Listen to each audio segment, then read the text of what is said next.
Assalamualaikum warahmatullahi wabarakatuh. Halo semuanya teman-teman, selamat malam. Selamat datang kembali di channel kesayangan kita, channel Ilo Ekstrim. Dan masih bersama saya Ilo.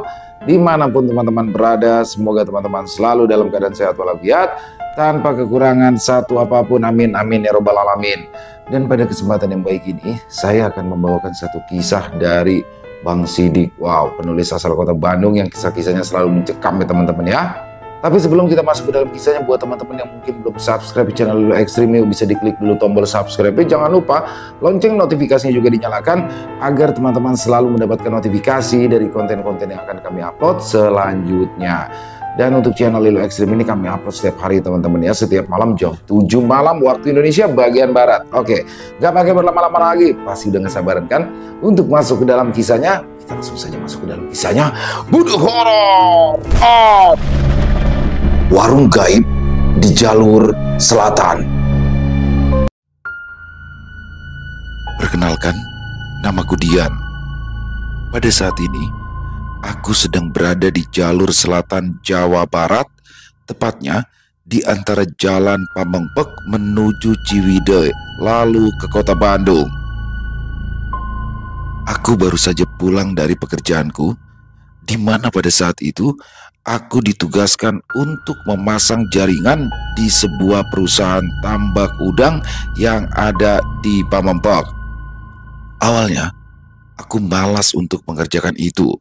Perjalanan yang jauh dan melelahkan membuatku harus menyetir kendaraan dalam waktu yang cukup lama. Namun, karena ini adalah tugas, mau tak mau aku harus berangkat dan pekerjaanku baru saja berakhir ketika maghrib, sehingga aku harus pulang malam sekarang. Aku menghela nafas panjang. Perjalanan pulang dari tempat itu kini menjadi sebuah beban tersendiri bagiku. Bagaimana tidak? Jarak dari tempat itu ke rumahku bisa 5 jam lebih, dan waktu sekarang sudah menunjukkan pukul 8 malam. Memang jalanannya sudah mulus dan lancar, namun jalanan yang harus aku lalui curam dan menanjak, terutama jalur Cidaun ke Ciwidey, sehingga aku harus benar-benar waspada dan tidak boleh mengantuk sama sekali. Ketika aku sudah meninggalkan pesisir pantai, mobil yang aku kendarai mulai melintasi jalanan pegunungan. Suasana di sekitar jalanan itu benar-benar sepi. Jarang sekali ada rumah-rumah warga. Di sisi kiri dan kanan hanya kebun, hutan, dan beberapa rumah yang letaknya berjauhan. Selain itu, hanya mobil yang aku kendarai yang melaju di jalanan ini, tidak ada kendaraan lagi, sehingga suasananya benar-benar sepi. Untuk mengusir rasa sepi, akhirnya aku mulai menyalakan radio. Aku berusaha mencari frekuensi yang benar-benar bisa aku dengar. Dan setelah beberapa kali aku memutar radio itu, terdengar sebuah siaran radio yang menjadi teman satu-satunya bagiku pada malam itu. Sepertinya yang aku dengar ini adalah sebuah siaran radio lokal, yang dimana dia sedang bercerita tentang sebuah kisah horor dalam bahasa Sunda yang kental. Aduh, baru sadar sekarang malam Jumat, pantas aja isinya cerita-cerita kayak gini, gumamku. Pada awalnya aku ingin sekali mematikan radio itu, namun mengingat jalanan yang sepi dan sunyi, dan aku harus tetap waspada di tengah jalanan yang berliku, maka aku tetap mendengarkannya. Sambil menemaniku yang sedang menyetir mobil sendirian, akhirnya aku mendengarkan cerita itu, di mana ia bercerita tentang tempat-tempat angker yang ada di selatan Jawa Barat, terutama tentang hutan-hutan yang sering dipakai sebagai ritual pesugihan, sehingga tempat-tempat itu benar-benar menyeramkan. Salah satunya tentang sebuah hutan yang sering dipakai pesugihan, dan hutan itu sering dipakai untuk orang-orang yang ingin cepat kaya dengan instan dengan mendatangi salah satu tempat di dalam hutan tersebut. Aku yang tidak terlalu percaya akan hal itu hanya menghela nafas panjang. Aku malah lebih takut ban bocor atau ada begal yang mengejarku di jalanan yang sepi ini, daripada sosok penunggu hutan yang muncul dan meminta sesuatu kepada kita selaku manusia. Setelah hampir setengah jam berjalan, rupanya suara dari radio itu tidak bisa membuatku fokus sepenuhnya. Aku yang sedikit mengantuk tiba-tiba dikejutkan oleh kemunculan sesosok bayangan hewan yang melintas dari kiri ke kanan. Aku yang kaget langsung menginjak rem sekuat tenaga. Ban mobil yang sedang aku kendarai langsung berdecit di aspal yang mulus itu. Goblok, kataku yang mengumpat atas apa yang aku lihat. Aku menggelengkan kepala. Bau ban yang terbakar langsung tercium pelan. Bayangan hewan itu langsung melompat kembali ke arah semak-semak hutan. Aku tidak tahu hewan apa itu, sehingga yang aku lakukan hanya terdiam selama beberapa menit. Jantungku berdebar kencang. Aku langsung menyandarkan kepalaku di kursi pengemudi sambil menatap kondisi jalan yang kembali sepi. Aku mengambil nafas dalam-dalam, mencoba untuk menenangkan diriku, dan setelah mulai merasa sedikit tenang, aku kembali menjejak gas di mobilku. Mobil yang aku kendarai sedikit bergetar ketika melaju di jalanan provinsi itu, dan puncaknya, tepat beberapa kilometer setelah kejadian itu, tiba-tiba saja aku mendengar suara letusan yang cukup kuat dari arah kiriku. Mobil yang aku kendarai mendadak oleng, sehingga aku langsung memarkirkan kendaraan ini tepat di bahu jalan yang ada di tempat tersebut. Aku pun bergegas turun, dan terlihat di sana bahwa ban depan sebelah kiriku pecah. Sepertinya hal itu terjadi akibat tadi aku mengerem mendadak sehingga ban luarnya terbakar. Aku langsung berjalan ke belakang, mencoba untuk mengambil ban serep untuk mengganti ban tersebut. Namun ketika aku menurunkan ban yang ada di belakang mobil, sial, lupa ya ban serepnya belum ditambal. Gumamku yang melihat ban serep itu kempes. Aku kembali menghela nafas panjang, melirik ke kiri dan ke kanan, mencoba mencari kampung terdekat. Namun tidak ada apapun di tempat itu selain pepohonan yang gelap. Hanya lampu mobil yang menjadi penerangan satu-satunya di sana, dan hal itu membuatku harus meminta bantuan seseorang agar aku bisa keluar dari situasi ini. Aku pun kembali masuk ke dalam mobil, mengambil ponselku untuk meminta bantuan dari seseorang. Namun tidak ada sinyal di sana, sehingga hal itu membuatku terdiam sambil berpikir apa yang harus aku lakukan sekarang. Aku kembali masuk ke dalam mobil, mengunci pintu dan menunggu di sana. Aku berharap ada kendaraan yang melintasi jalanan ini sehingga aku bisa meminta bantuannya. Minimal aku bisa pergi di desa atau kampung terdekat sebelum di pagi harinya aku akan kembali dan memperbaiki mobilku. Tapi sudah 1 jam berlalu, tidak ada tanda-tanda bahwa ada kendaraan yang melintas. Aku juga tidak melihat titik cahaya dimanapun selain cahaya dari lampu mobil yang terus menyala. Jujur, aku mulai gelisah. Apalagi tak terasa sudah 2 jam aku menunggu dan tidak ada siapapun yang melintas di jalanan yang sepi ini. Ku coba memejamkan mata, berharap aku bisa tertidur dan terbangun di pagi hari. Namun suara-suara hewan malam yang ada di sekitaran membuatku terus berjaga, dan semakin lama aku duduk, aku menjadi ingat dengan cerita horor yang ada di dalam radio yang tadi aku dengar. Dalam cerita itu, sebisa mungkin hindari hutan ketika malam, karena bisa saja ada sesuatu yang mengawasiku dari dalam kegelapan. Aku merasa tidak nyaman. Aku memutuskan untuk segera keluar dari mobil dan berjalan mencari perkampungan atau sebuah rumah agar aku bisa menumpang beristirahat. Aku harus ninggalin mobil ini untuk sementara, gumamku sambil meraih jaket tebal di kursi belakang. Aku sudah memutuskan bahwa aku akan kembali. Aku ingat, sebelum jalanan yang gelap ini, ada perkampungan kecil di ujung sana, dan sepertinya aku harus kembali ke sana dengan jalan kaki sekarang. Setelah memakai jaket tebal, aku menyalakan ponselku sebagai senter. Lampu mobil yang menyala aku matikan, dan aku mulai menguncinya karena banyak barang berharga di dalamnya. Aku menarik nafas panjang dan mulai berjalan menembus kegelapan dengan tujuan sebuah perkampungan yang tadi aku lewati sebelum ban mobilku pecah. Kini hanya ada aku dan jalanan kosong.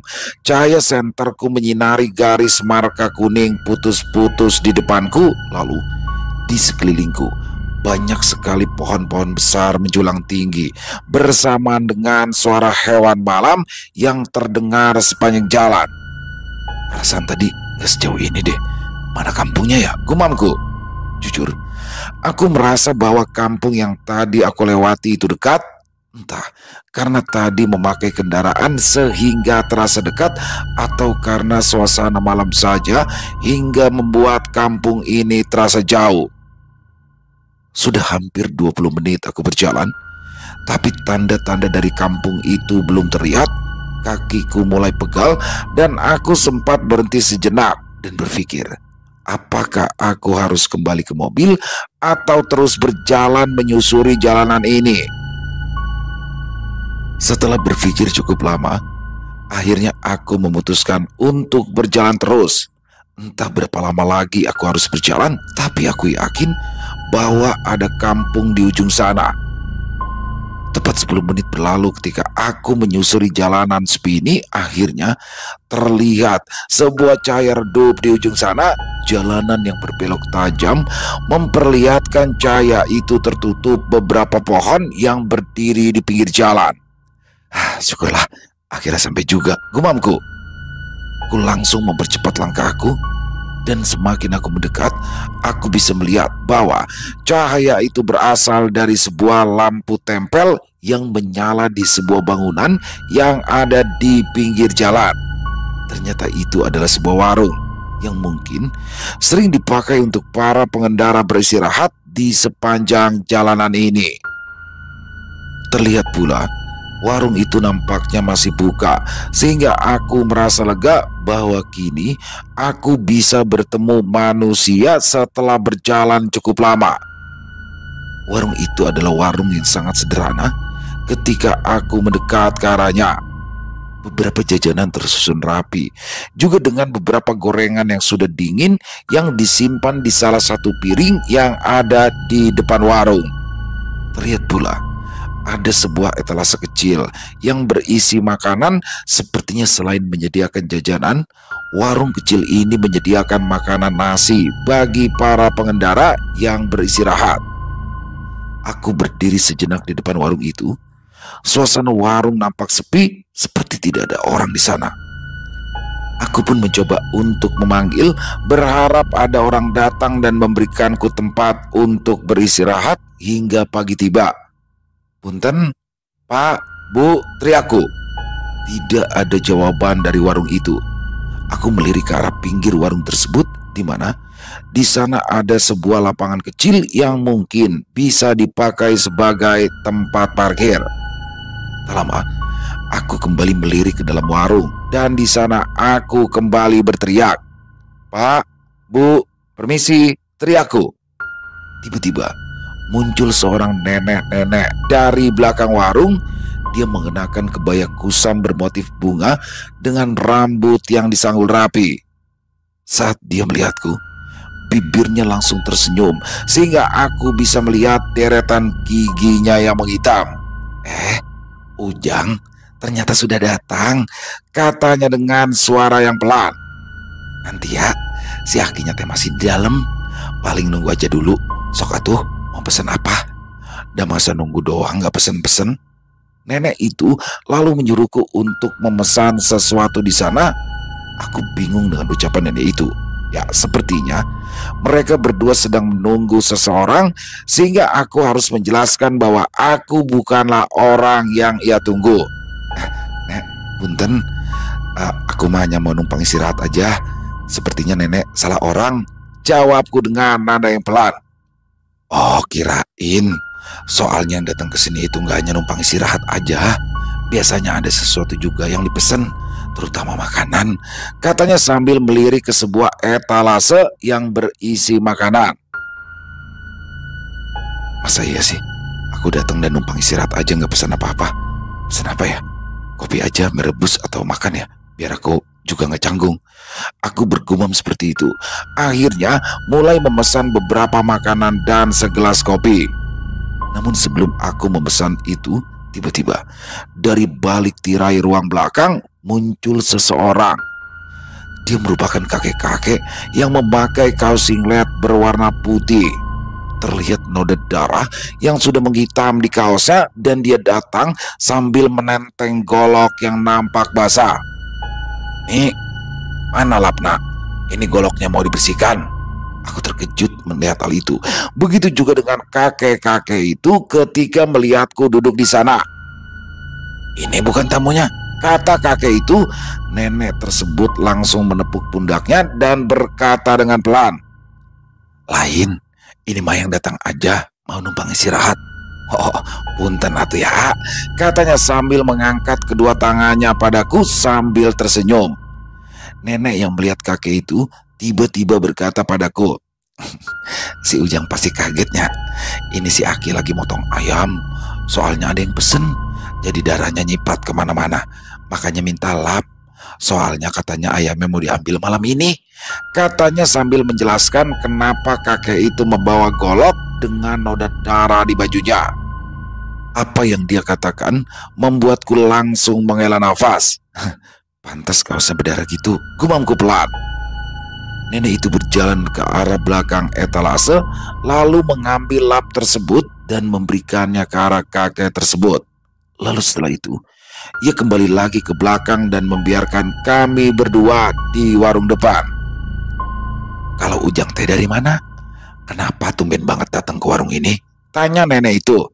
Oh iya nek, mobil saya mogok di jalan. Ini lagi mau nyari tempat istirahat dulu sebelum nanti mau minta bantuan ke kampung terdekat. Tapi kayaknya mah kampungnya masih jauh ya. Jadi melipir dulu deh ke sini. Balasku sambil tersenyum. Nenek itu tersenyum kecil. Tawanya nampak nyaring di tengah-tengah suasana yang sunyi seperti ini. Ya mau gimana tuh Jang? Maaf, namanya juga di gunung, masih banyak hutan. Paling nanti aja pas pagi Ujang turun terus ke bawah sana. Nanti pasti ada kampung kalau di sana. Aku mengangguk mendengar nenek berkata seperti itu. Karena aku duduk saja dan tidak memesan apa-apa, aku merasa tidak enak. Aku pun mulai memesan sesuatu. Di warung itu tidak seperti warung-warung yang lain. Hanya ada beberapa gorengan, beberapa toples berisi makanan, dan tidak ada sama sekali snack atau makanan-makanan lain yang biasa terlihat di warung lain. Nek, bisa pesan kopi? Tanyaku. Nenek itu mengangguk. Dia mengambil toples besar yang ada di etalase. Paling ada kopinya kayak gini. Gak apa-apa kan? Ini ngambil dari kebun. Biasanya sih kalau minum kopi ini nanti bisa awet muda. Aku mengangguk sambil mengiyakan. Ya nek, gak apa-apa. Gulanya dikit aja ya. Nenek itu mengangguk. Lalu ia mulai menuangkan bubuk kopi itu ke dalam gelas. Setelah itu dia menambahkan sedikit gula sebelum akhirnya ia membawa teko panas yang berada di perapian belakang dan memasukkan air panas ke atasnya. Setelah mengaduk kopi itu, dia akhirnya meletakkan kopi tersebut di dekatku. Asapnya mengepul tebal dengan aroma kopi yang sangat kuat. Diminum ya Jang, katanya pelan. Aku pun menyeruputnya secara perlahan. Rasa panas, pahit dan sedikit manis langsung terasa di lidahku. Setelah itu, nenek tersebut menawarkan makanan yang ada di dekatnya. Dia kembali berkata padaku yang masih memegang kopi panas itu, mau sekalian makannya tuh, biar gak kelaparan malam-malam kayak gini. Aku terdiam sebentar. Rasanya agak aneh apabila aku memesan makanan pada malam hari seperti ini. Namun sebelum aku menjawab pertanyaannya, tiba-tiba nenek itu berkata kembali, "Ini tuh sebenarnya disiapin untuk tamu yang seharusnya datang ke tempat ini. Tapi sampai jam segini belum datang. Jadi sayang kalau nggak dimakan. Soalnya mah udah dimasakin. Coba dulu ya. Ini daging gepuk, enak. Dijamin berkah kalau makan ini mah," kata nenek itu yang tiba-tiba membawa piring yang penuh dengan nasi dan memasukkan 2 gepuk itu ke piringnya. Udah dingin ya gepuknya. Sebentar ya, diangetin dulu. Tunggu. Aku hanya mengangguk. Rasanya tidak enak untuk aku menolak. Sehingga aku membiarkan ia melakukan apapun. Sekarang toh, hitung-hitung ini sebuah bayaran agar aku bisa beristirahat di tempat ini hingga pagi tiba. Setelah nenek tersebut ke belakang warung untuk menghangatkan gepuk tersebut, aku kini sendirian lagi di depan warung itu. Tapi entah mengapa, ada beberapa pikiran aneh yang muncul dari dalam diriku.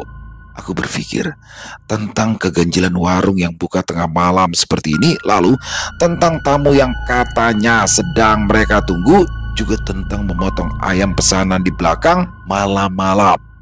Bukan hanya itu saja, aku juga melirik ke arah seluruh warung.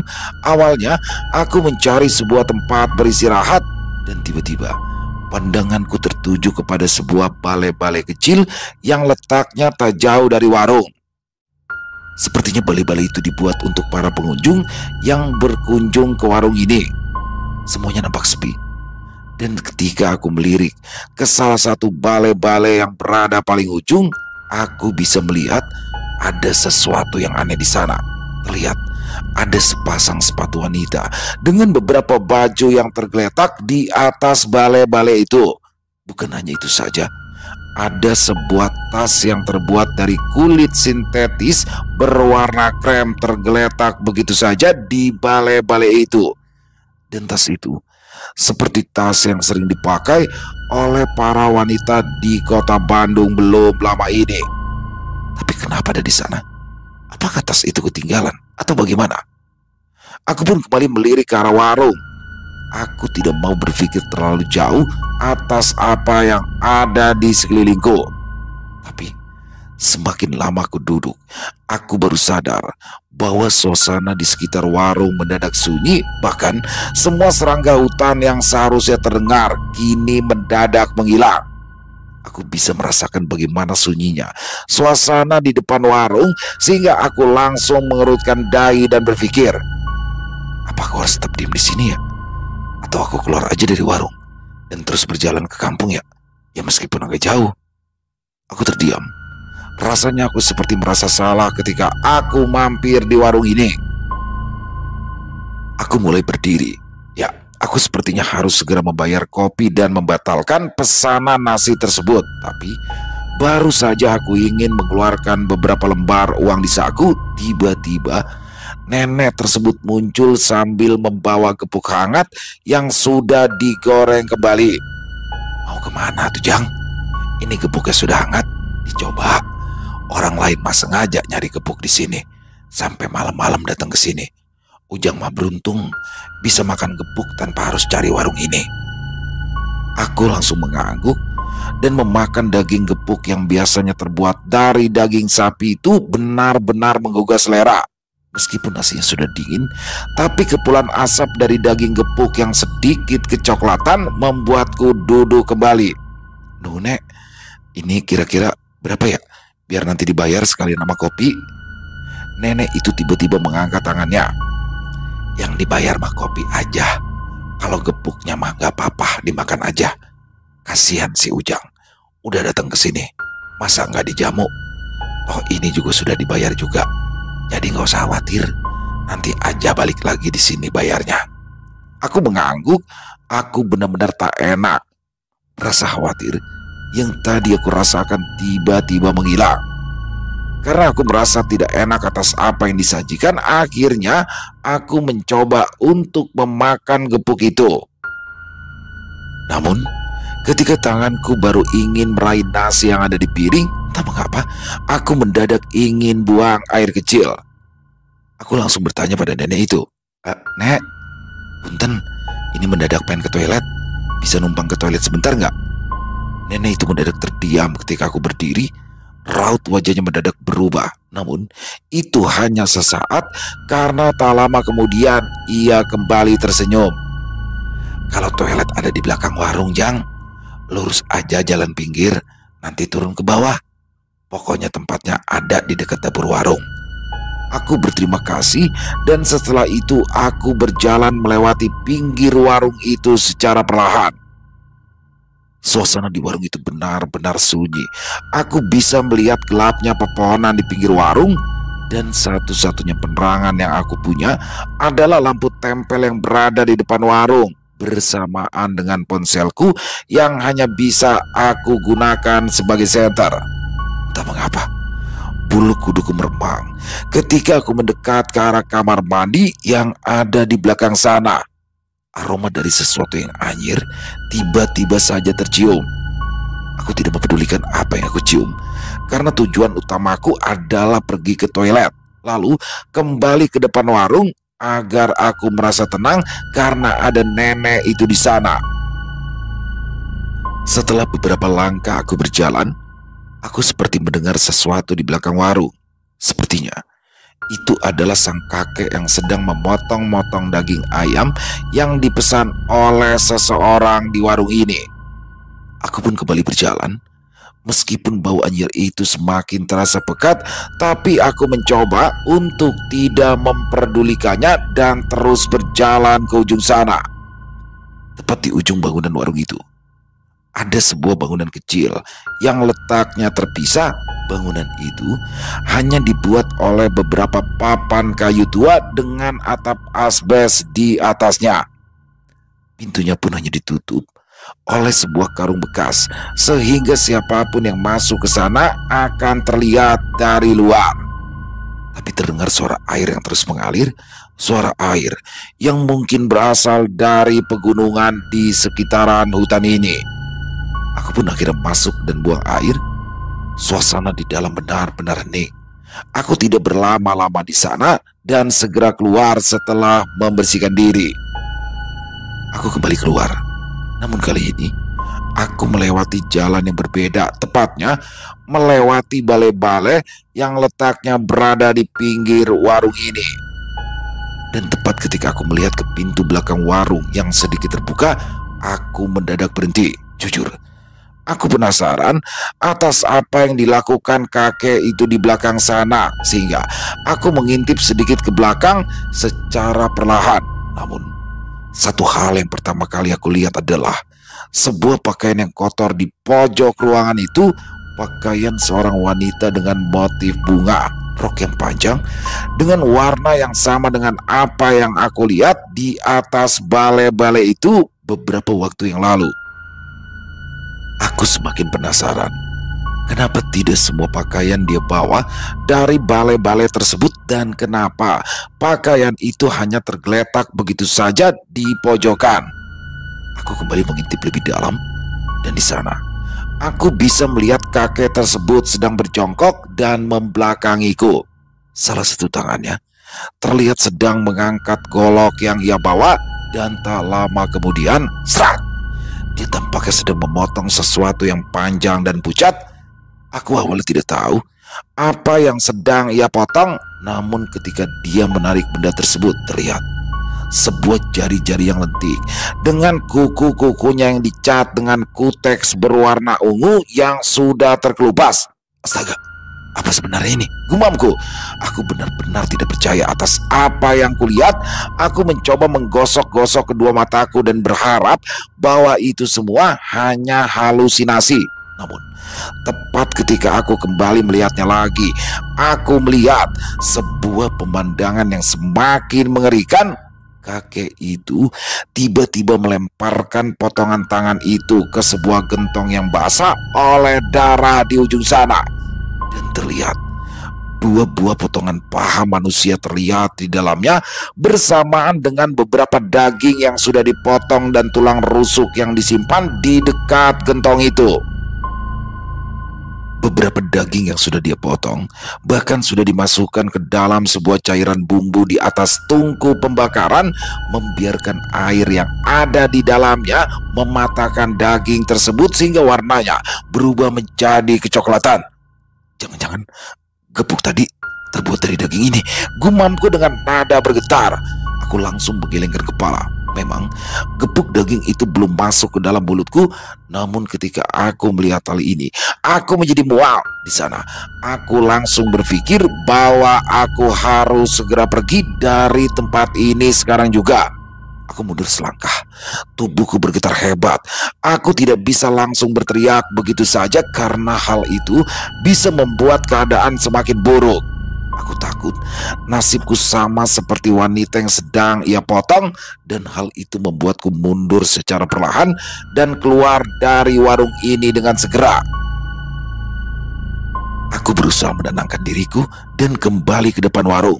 Tujuanku adalah berpamitan kepada nenek itu dan pergi tanpa menimbulkan kecurigaan. Namun, tepat ketika aku kembali, tiba-tiba aku melihat nenek itu sudah berdiri di depan warung. Dia menatapku dengan tatapan yang berbeda. Senyuman ramai yang ia perlihatkan sewaktu aku datang mendadak menghilang. Dia menatapku dengan tatapan datar dan dingin, dan ketika aku ingin berkata bahwa aku akan membayar kopi dan makanan itu, tiba-tiba dia berkata, "Kenapa?" Ujang tubuhnya gemeteran. "Ujang sudah lihat ya?" Aku langsung terdiam. Tidak ada kata-kata yang keluar dari mulutku. Aku langsung berbalik ke arah jalan dan langsung berlari sekuat tenaga dari warung itu. Suara nenek yang dingin dan datar itu tiba-tiba saja berubah. Dia mendadak tertawa dengan nyaring. Bahkan suara itu melengking sehingga terdengar seperti bukan tawa manusia. Aku semakin ketakutan ketika mendengar suara itu menggema di antara pepohonan. Aku terus berlari, berharap bahwa aku segera bisa keluar dari tempat ini dan menemukan kampung yang sebenarnya. Jantungku berdetak kencang.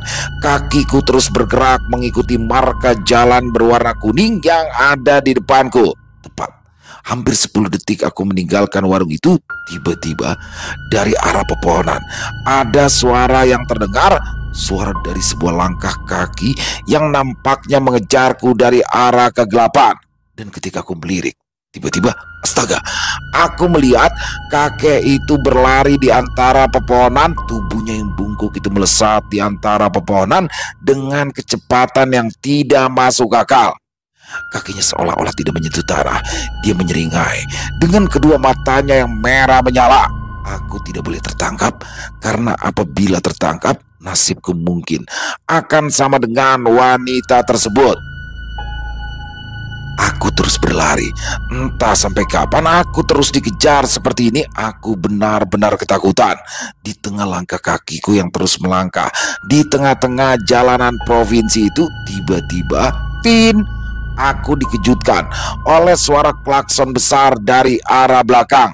Bersama dengan itu, ada sebuah cahaya terang yang menyinariku sehingga aku langsung mendadak menghindar dan berlari ke pinggir jalan. Sesuatu nampak berhenti di belakang sana, dan ketika aku melirik ke belakang, ternyata itu adalah sebuah truk yang mungkin sedang menuju pantai dari arah Ciwidey. "Goblok, mau mati kamu? Lari-larian di tengah jalan malam-malam. Gimana coba kalau ketabrak?"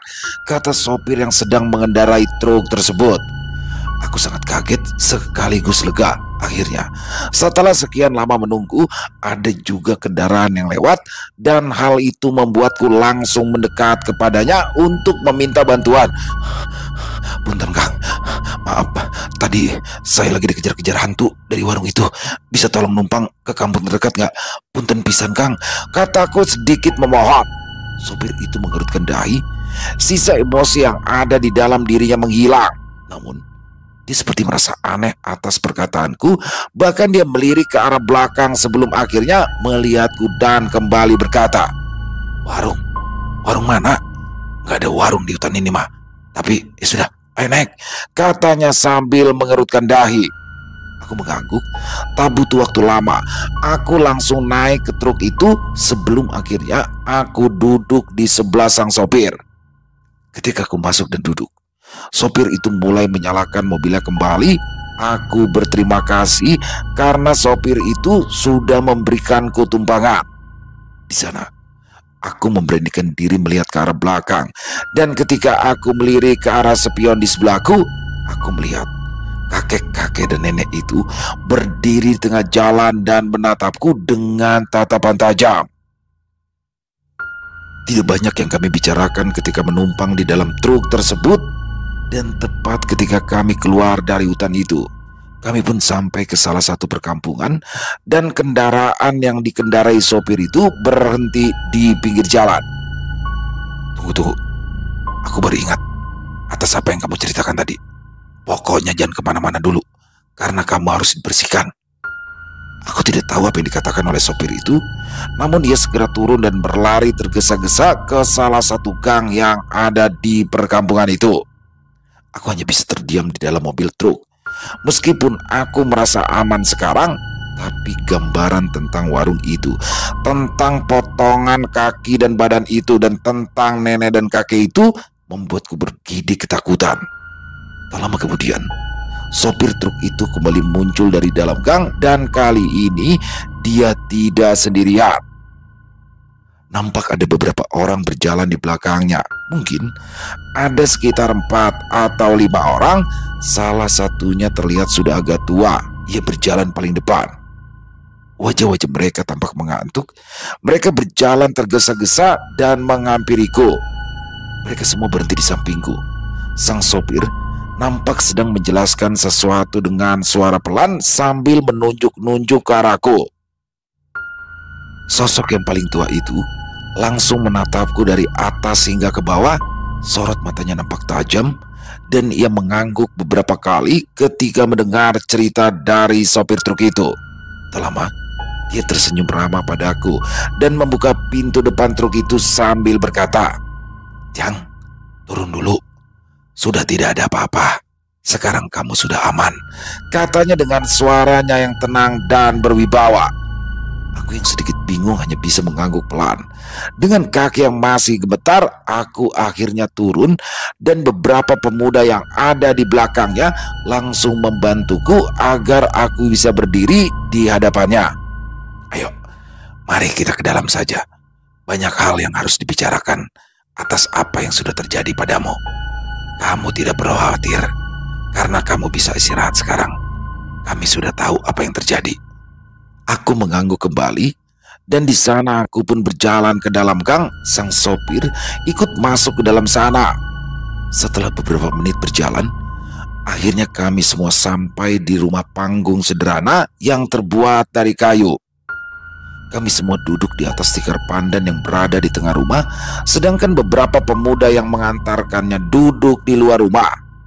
Sosok yang paling tua itu duduk bersila di hadapanku.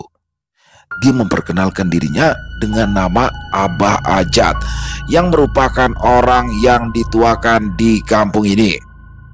Dia pun bertanya tentang apa yang sebenarnya terjadi padaku di hutan sana. Aku melirik ke arah sopir.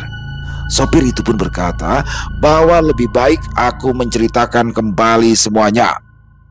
Di sini aku pun mulai menceritakan semuanya dari awal. Aku bercerita tentang perjalanan pulangku ke arah Bandung setelah bekerja di Pamengpeuk. Aku juga menjelaskan tentang ban mobilku yang pecah di sana. Aku juga menjelaskan tentang warung itu hingga keganjilan yang aku alami. Abah Ajat menghela nafas panjang. Dia menatapku dan melirik ke arah sopir tersebut. Sepertinya dia nggak tahu apa-apa. Dia seperti menjadi tamu yang tidak diundang di sana. "Maksud Abah gimana?" tanyaku dengan nada bingung. Dia melirik padaku. Tak lama kemudian, ia mencondongkan tubuhnya dan berkata, "Dengarkan Abah ya, Jang. Di jalan yang tadi Ujang lewati itu, sebenarnya tidak ada warung sama sekali. Bahkan, dari zaman jalanan ini masih berbatu, hingga menjadi jalan provinsi, tidak ada warung di sana." Aku hanya bisa terdiam, mencoba untuk mencerna perkataannya. Yang Ujang datangi itu adalah warung gaib. Lanjut Abah Ajat. Tempat itu biasanya akan muncul di hadapan orang-orang tertentu. Dan biasanya tempat itu dipakai oleh mereka yang ingin mencari kekayaan dengan jalan pintas. Tatapan dari Abah Ajat kini semakin tajam. Abah mau tanya, dan tolong jawab dengan jujur. Apakah Ujang sudah memakan sesuatu ketika berada di warung itu? Aku langsung menggeleng. Tidak, Bah. Tidak. Jawabku. Saya cuma minum kopi aja. Memang pada saat itu saya sempat disajikan sepiring nasi dan daging gepuk untuk dimakan. Tapi belum sempat dimakan, saya keburu pengen buang air kecil. Mendengar hal itu, Abah Ajat langsung menghela nafas panjang dengan raut wajah lega. Dia mengangkat tangannya, seperti sedang merasakan sesuatu di dalam tubuhku. Syukurlah kalau begitu, Jang. Jawabnya. Kamu tidak apa-apa, meskipun kamu sudah minum kopi di warung itu. Tapi aku tidak melihat ada sesuatu yang mengikatmu dengan mereka, katanya sambil menurunkan tangannya kembali. Kalau tadi sampai Ujang makan daging itu, maka pada saat itu juga Ujang sudah terikat perjanjian dengan mereka, dan Abah akan sulit untuk melepaskannya. Akhirnya Abah Ajat menjelaskan, ternyata warung tersebut bisa menjadi tempat bagi para manusia yang ingin melakukan ritual jalan pintas, kekayaan, jabatan, kehormatan, dan tidak semua orang bisa memunculkan warung itu. Harus ada ritual-ritual khusus yang harus dijalankan sebelum akhirnya warung gaib itu muncul dan ia bisa bertamu ke sana. Setelah para manusia itu bisa menemukan warung itu, dia harus melakukan ritual terakhir, yaitu memakan apapun yang mereka sajikan, tapi ada harga yang harus mereka bayar. Makanan yang mereka makan itu semuanya berasal dari tumbal manusia, dan setelah mereka memakan makanan itu, maka mereka harus menumbalkan manusia lagi dan kembali lagi ke warung itu untuk kembali memakan makanan tumbal yang dimasak oleh pemilik warung. Tiba-tiba aku teringat tentang sosok perempuan yang sedang dipotong-potong di belakang warung itu. Berarti, Bah, wanita yang saya lihat di belakang warung itu adalah tumbal dari seseorang yang seharusnya datang ke warung itu pada malam ini, tanyaku dengan nada bergetar. Abah Ajat mengangguk pelan. Pantas saja nenek dan kakek itu bilang bahwa mereka sedang nungguin seseorang. Rupanya orang itu adalah orang yang melakukan perjanjian dengan mereka dan menumbalkan wanita itu sebagai syarat dari perjanjian itu, gumamku pelan. Setelah mendengar hal itu, kepalaku mendadak pusing, rasa mual langsung terasa. Aku seperti ingin muntah. Abah Ajat yang melihat kondisiku pun berkata, Ujang mah sekarang gak perlu khawatir, karena kan Ujang tidak makan daging itu, sehingga Ujang tidak terikat oleh perjanjian apapun. Abah juga lihat bahwa tidak ada yang mengikat Ujang, jadi Ujang sekarang sudah aman. Anggap saja Ujang sedang tidak beruntung, katanya sambil tersenyum. Abah Ajat akhirnya berdiri. Ia memanggil beberapa pemuda yang sedang menunggu di depan rumah, dan dia juga mendekati sopir tersebut dan berkata bahwa semuanya sudah selesai sehingga ia bisa kembali jalan. Sekarang Ujang beristirahat saja dulu, gak perlu dipikirin masalah yang tadi. Nanti pagi-pagi para pemuda itu akan membantu Ujang membetulkan kendaraan Ujang yang ada di sana, dan setelah itu Ujang bisa pulang. Tapi nanti kalau lewat jalan ini lagi, Abah mah cuma pesen, kalau bisa jangan jalan malam-malam, kecuali sudah tahu medan dan tempat yang perlu dihindari di jalanan ini. Karena hal-hal seperti itu suka muncul tanpa Ujang sadari. Masih mending cuma warung gaib di pinggir jalan. Kalau tiba-tiba ada yang ngalangin Ujang, terus Ujang cilaka masuk ke jurang, gimana nanti? Ujang gak akan sampai ke rumah. Jadi lebih baik jalan siang aja ya, Jang, kata Abah Ajat sambil menepuk pundakku. Selesai. Wow, luar biasa kisah dari Bang Sidik. Asli ini mencekam banget nih ya. ini seorang Dian ya. Dian ini seorang laki-laki teman-teman, bukan cewek ya. Jadi Dian ini laki-laki. Dan ini saya bingung nih jalurnya nih. Ini dari Pamangpak mau ke Ciwidey lewat jalur selatan. Cidaun itu sih memang ini ya agak-agak rawan sekali jalurnya, karena dia dari pesisir naik ke gunung tuh. Dan disinilah di jalur selatan inilah Dian akhirnya menemukan warung yang mana itu ternyata adalah warung gaib. Warung ini ya, jadi teman-teman ini sepertinya warung pesugihan, tempat pesugihan yang dimana orang yang ingin datang ke warung itu tuh harus melalui beberapa ritual dulu. Dan ketika sudah ada di warung itu, dia akan kayak transaksi, kayak mengikat perjanjian ya, sambil bawa tumbal.